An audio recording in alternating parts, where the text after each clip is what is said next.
Allez, salut les pomplards, j'espère que vous allez bien. Allez, là je suis à la caserne de Bourg-en-Bresse. Donc on va visiter la caserne, je vais vous montrer un peu le matériel, les engins. Allez, c'est parti.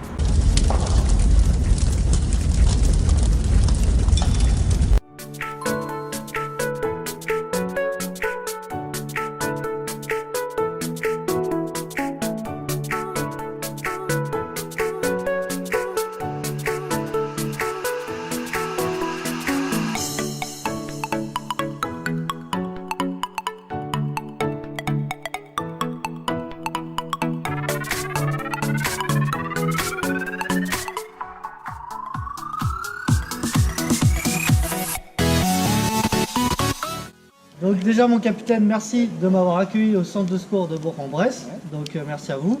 Des petites questions en fait, déjà combien ils font de départ par an?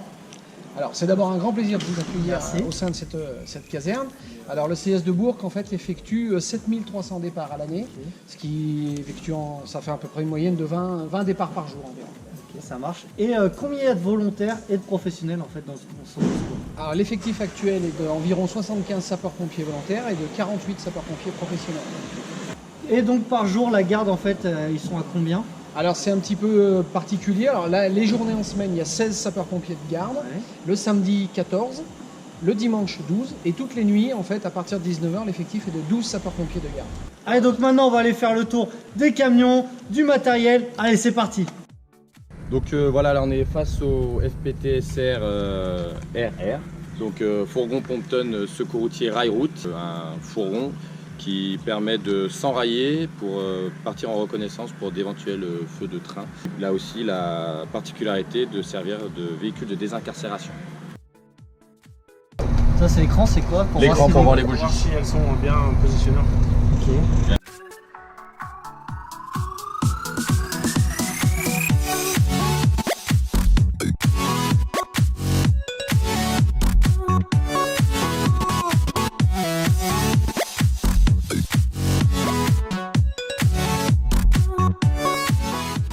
Avancer, il y a simplement un bouton à sélectionner. Pour reculer pareil, on sélectionne et il y a un sens unique. Okay. Voilà, on avance, il va progressivement. Et voilà. Donc une des particularités de ce camion, donc, pour les moments où nous sommes engagés dans des tunnels justement, il y a une ligne guide et il y a également une partie explos et détecteur CO. Donc, ce sont des buses à changer. Là la caméra. La caméra. Et après, tout en haut, on peut voir qu'il y a l'avance.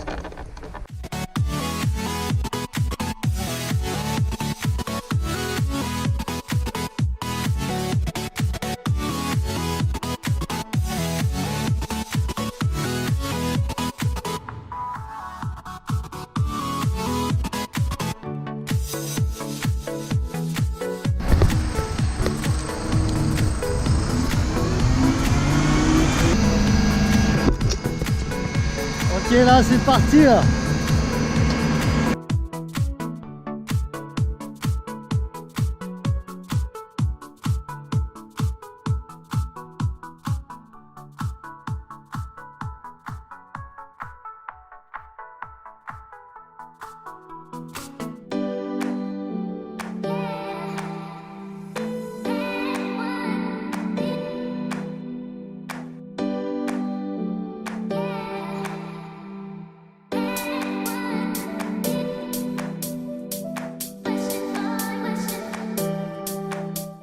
Donc là, tous les engins sont équipés en dragueur. Donc la spécialité, c'est que voilà, il est connecté à l'homme mort.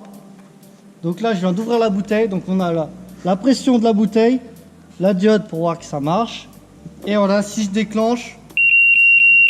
Donc on a aussi une sortie auxiliaire. En fait, ça sert à, si notre binôme il a plus d'air sur sa bouteille, ben voilà, il se branche là-dessus. Ou pour les masques de fuite. Donc voilà, donc pour le sortir, on appuie.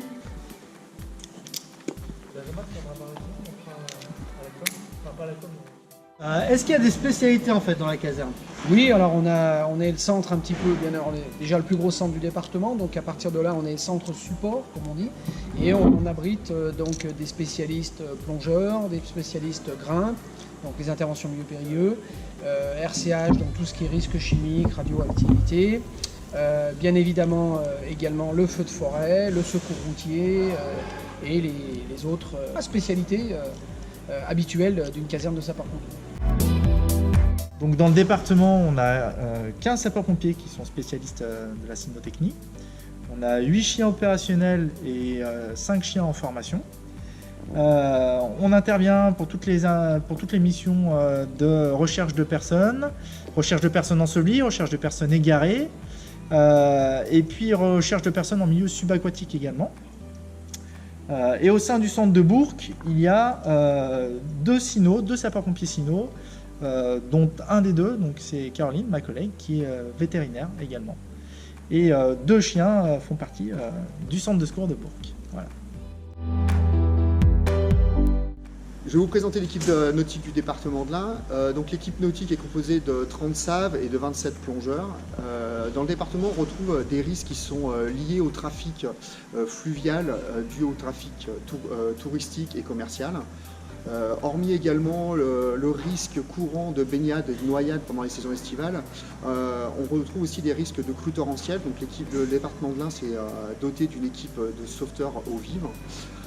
Pour l'équipe des plongeurs, on a une qualification jusqu'à 50 mètres de profondeur et on a également une spécialité pour la plongée en surface non libre, la plongée sous plafond, parce qu'on retrouve dans le département des risques dans les grottes qui sont immergées et on a également des risques en parking souterrain et dans les bateaux. Donc l'activité sauvetage déblaiement au SDIS de l'Ain, donc environ une trentaine de départs par an. Et le règlement nous impose d'avoir 75 sauveteurs déblayeurs confondus SDO3, SDE1, SDE2. Donc le sauvetage déblaiement, c'est comme qui dirait un peu la caisse à outils du sapeur-pompier. On est capable de faire de la recherche de personnes ensevelies avec des matériels de recherche et des caméras, de l'étaiement pour soutenir les habitations menacées en ruine, des manœuvres de force pour lever des charges et dégager des personnes, et du percement et de la découpe, donc, pour percer des murs, pour découper des dalles de béton et tout autre matériau. Voilà. Donc je vais vous présenter un petit matériel spécifique qu'on trouve chez nous, qui ne se trouve pas beaucoup ailleurs. C'est un éclateur de roche, donc qui marche sur le principe que l'eau n'est pas compressible. Donc si on est confronté à un bloc de béton ou rocher, voilà, on fait un trou à la mèche assez profond. On laisse un peu de matière en dessous. Une fois que le trou est fait, on le remplit d'eau. Une fois que celui-ci est rempli d'eau, on met une première cartouche qui descend par gravité au fond du trou. Voilà. Néanmoins, si la roche est poreuse, on met un produit qui épaissit l'eau pour éviter que l'eau parte dans les interstices de la roche. Une fois que la cartouche, la première, est en place, on met la culasse dans le trou avec une charge explosive. Ici, voilà, simplement. Après, on va fermer la culasse. Et là, en fait, c'est le percuteur. Avec une charge explosive, on s'éloigne pour percuter la charge. Et en fait, la déflagration, comme l'eau n'est pas compressible, ça fait éclater un rocher. Donc, le véhicule didactique 4GR, qui est le fruit de la collaboration de Renault SAS France, du lycée Gabriel Voisin pour la partie carrosserie constructeur, et le lycée Caria à Bourg pour la partie informatique et énergie environnement. Voilà, donc ce véhicule est destiné aux formations pour les sapeurs-pompiers en termes de désincarcération, donc il nous permet de mettre en évidence tous les renforts structurels d'un véhicule, les zones de déformation, voilà, aussi bien à l'extérieur qu'à l'intérieur. Donc le véhicule est coupé de manière longitudinale pour laisser la partie normale et la partie dégarnie. Ensuite, ce véhicule est piloté par une tablette tactile qui nous permet de créer 2 scénarios de choc, frontal ou latéral, et de permettre le développement et le gonflage des airbags suivant le type de choc. Voilà, aménagement arrière.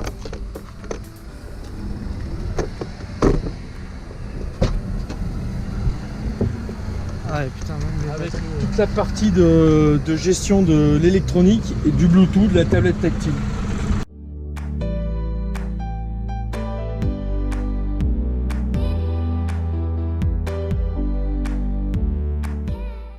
Et une chose, n'oubliez jamais, la désinquière, c'est pas du hasard. Allez, donc là, on va visiter le gymnase, la salle de sport.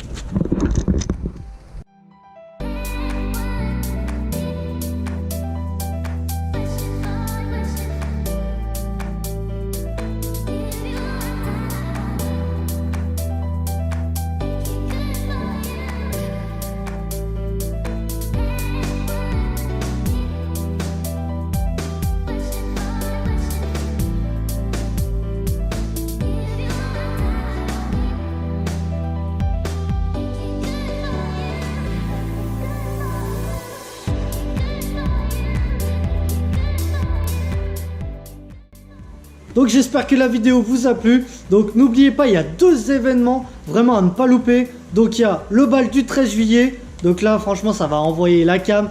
J'ai vu les vidéos et franchement je vous le conseille. Si vous êtes du côté de Bourg, voilà, allez y faire un tour.